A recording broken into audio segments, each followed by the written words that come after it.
So I looked it up this morning. It was 3.5 years ago, only 3.5 years ago, version 0.1 was made. And the background of it was, look, we have this common criteria. It's a very solid basis, but it's no longer of this time. And so we made assurance packages, steps in the evaluation that fitted all the different attackers. This is the SESIP 1 through 5 that you have. And then we just fitted it. And in SESIP 1, you will have a black box testing to known attacks. So you don't need source code. In SESIP 3, you're doing new attacks. So you need source code for this. And SESIP 5 is the smart card level that we have. That's the evaluation part. The functional part was making it human readable. A lot of these functional requirements are just barely readable. And so we wanted to make them accessible. We wrote that up in 2-ish months, 2.5 months. And that's the core of what's SESIP now, 3.5 years later. And so part of it is to address it to the IoT domain, and where we wanted to fit the situation that we have in the IoT. If you have a platform, you will have a data book that describes what it does.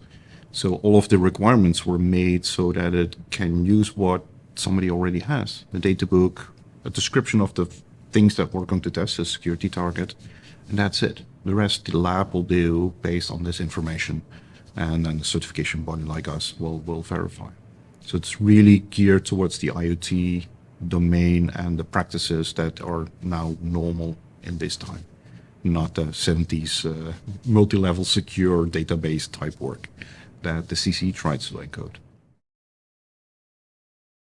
When we built SESIP, when I wrote this together with DJ, we already saw that it was important to have a mechanism for updating.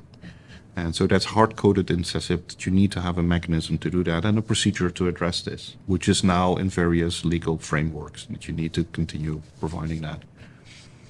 Another thing that's hard-coded in SESIP is that you have a platform verification, which is basically attestation and a software bill of materials.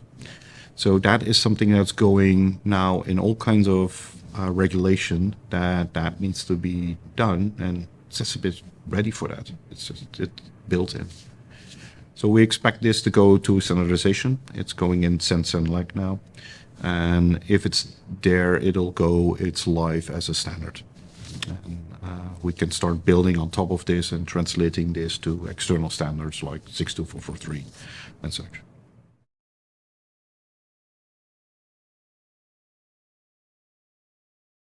Yeah, so a big part of these things is to make a consensus understanding, find places where there's a lack of things we can express. And GP is a brilliant place to get all kinds of various actors together and talk without problems with antitrust or problems with IP, but just to have a clear level playing field of communicating. What do we need? What's not there? What's the interpretation of these things? And as a CB at the end, we're the decision maker on whether something meets that requirement. So it is good if our opinion is aligned with the consensus interpretation of this. So GP is a perfect place to do that. What's happening right now is that SESIP is going into standardization.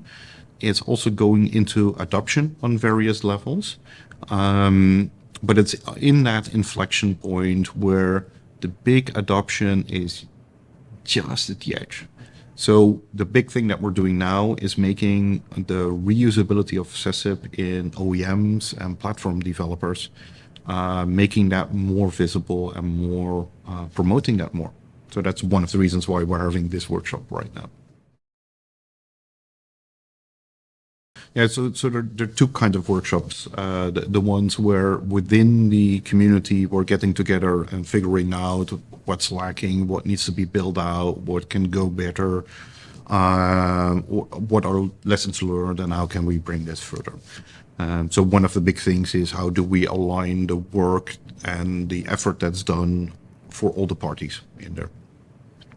And the other one is the more presentation type workshops that we're doing tomorrow, where we're showing what kind of benefits customers can have for using SESIP in this case, and what the broad support is within the various parties that are giving these presentations. Because tomorrow we'll see labs, developers, CBs, requirement setters, all of these parties say why SESIP works well for them and why it is important that GP provides that connecting fabric for this.